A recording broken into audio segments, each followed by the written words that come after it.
In this video, you will be learning about quantum theory, wave-particle duality, the Schrödinger equation, the Born interpretation, probability density, and how to properly normalize wave functions.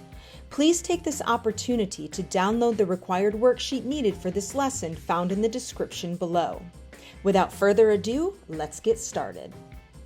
Hey guys, I'm Ailey, and we're just going to start this video with some background.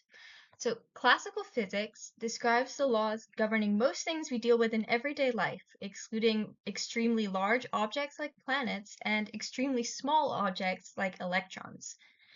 Isaac Newton and James Clerk Maxwell, as you can see on this slide, were both influential in the development of classical physics, Newton by developing the laws of motion, and Maxwell by discovering electromagnetism, which is radiation made up of perpendicular electric and magnetic fields. Maxwell discovered that visible light was a form of electromagnetic wave and calculated its speed to be around 3 × 10⁸ meters per second. The central assumption of classical physics is determinism, which is the idea that if you know enough about the present state of the universe, you should be able to predict its future behavior. As we will see, this assumption does not hold when dealing with subatomic particles like electrons, and this led to the development of quantum theory. So quantum theory was developed in the 20th century to explain certain phenomena which don't obey the rules of classical physics, and the three most notable are blackbody radiation, the photoelectric effect, and line spectra. So blackbody radiation is emitted by everything in the universe and consists of all possible wavelengths, but the predominant wavelength is determined by the temperature of the object. According to classical physics, shorter wavelengths, so higher frequencies, would increase proportionally with temperature, and this works well at low frequencies and temperatures. But if this were true, then the amount of ultraviolet radiation produced from just an oven or a fireplace would be too high to support life, an idea called the ultraviolet catastrophe.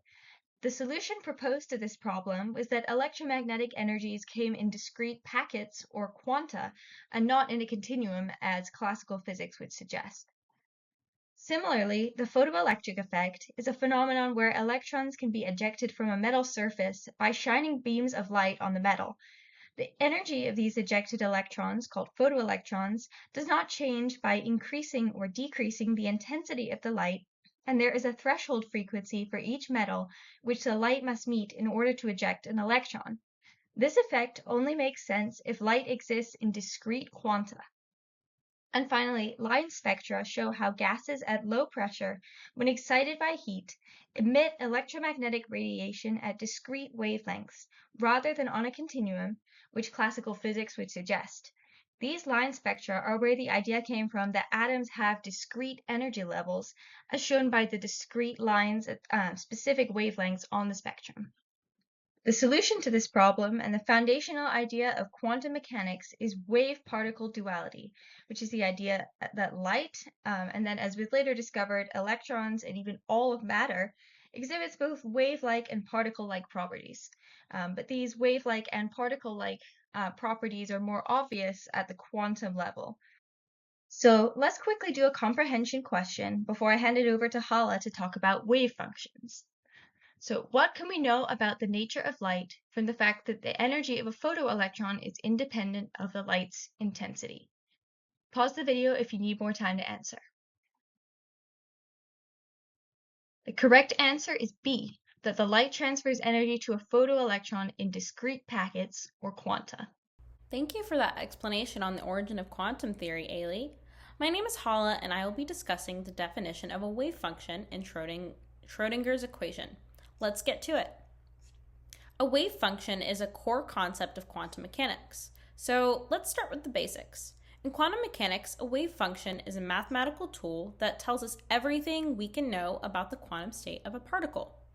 The wave function describes the behavior of particles at the atomic or subatomic level, but here's the twist. The wave function by itself is not something we can directly observe. Instead, we square it, and that gives us the probability density, which will be later discussed in the video. For now, think of the probability density as how likely we are to find a particle at a particular location in space. Now, according to the first postulate of quantum mechanics, the wave function contains all the information needed to describe a quantum system's state, including its dynamics and behavior. Finally, to actually solve for the wave function in the one dimension, we use the time-independent Schrödinger's equation. This equation gives us possible wave functions based on the physical conditions of a system, like energy and potential. Now that we know what a wave function is and that it's found via the Schrödinger equation, let's talk about what the Schrödinger equation actually is. Right here is the time-independent Schrödinger equation. And on the left, we have two terms. The first term is related to the particle's kinetic energy. This is where the second derivative of the wave function with respect to the position is scaled by constants, which are Planck's reduced constant and the mass. The second term is the potential energy, and together they equal the energy of the wave function, where E is the total energy of the particle. Now, if we apply this to a particle in a 1D box, only certain quantized energies are allowed, and this is given by the equation where the energy of a particle equals the quantum number squared multiplied by Planck's constant squared divided by 8 times the mass of the particle multiplied by the length of the box squared.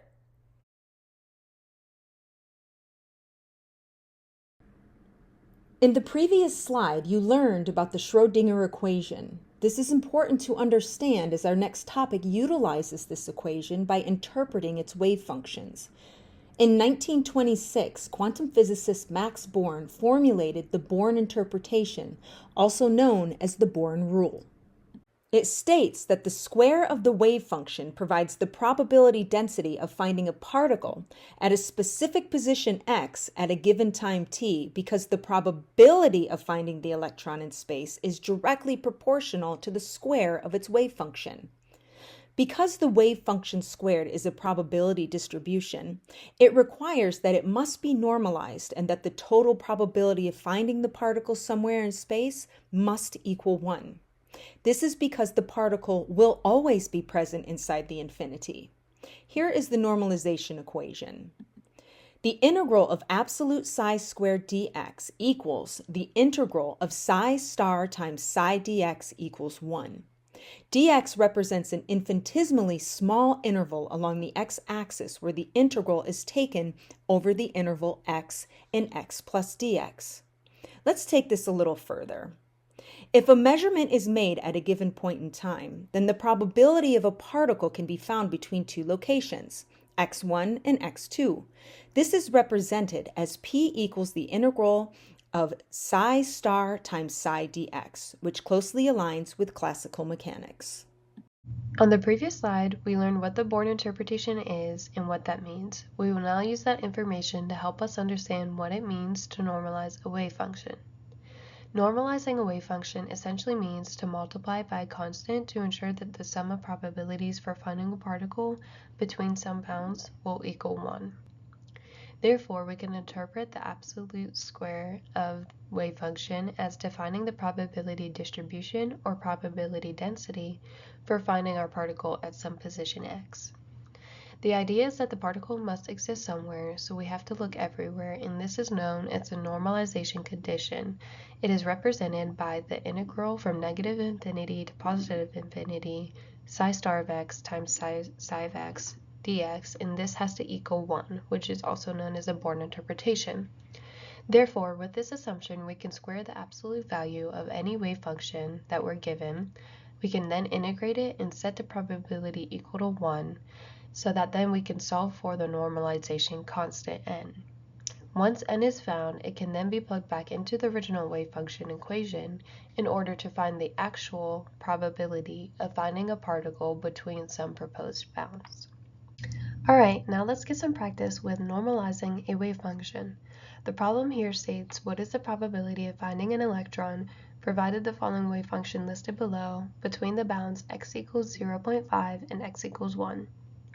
Now this problem is listed on your worksheet, so please follow along and fill in the steps as we work through this problem.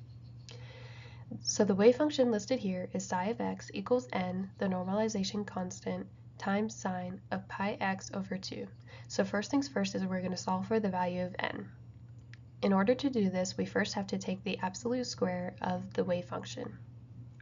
We then have to integrate this wave function, and for this step you could choose any bounds that make sense for the problem and that's easy to solve for. In this case, I chose the values of x equals 1 and x equals 0. We then have to set this integral equal to 1, as this is the normalization condition that must be true in order to solve for value of n. Once you integrate, you should get a solution of 1 over 2x minus 1 over 4k times sine of 2kx. And k is just a constant for the whatever value is in front of the x within the sine function. We will then take the solution and evaluate from 1 to 0, which is shown in this step.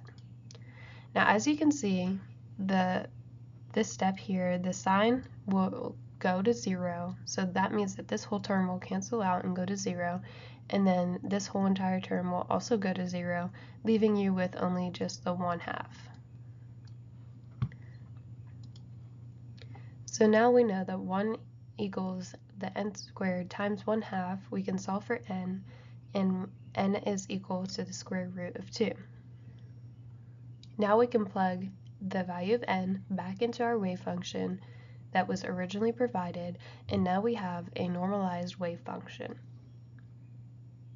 So now we can use the bounds that were asked for in the problem of 0.5 to 1, and we can follow through the same problem with the now normalized wave function and solve for the probability of finding the electron between these bounds. So please take a moment, pause the video, and try to work through this problem by yourself before you see the final answer. Alright, so the final answer you should get is that the probability of finding the electron between the bounds of x equals 0.5 and x equals 1 should be 0.82 or 82%. In summary, we discussed the phenomena that classical physics can explain, the rise of the wave-particle duality, the definition of a wave function, the Born interpretation, and the normalization of a wave function. Thank you guys for watching, and we hope that you guys like and subscribe this video.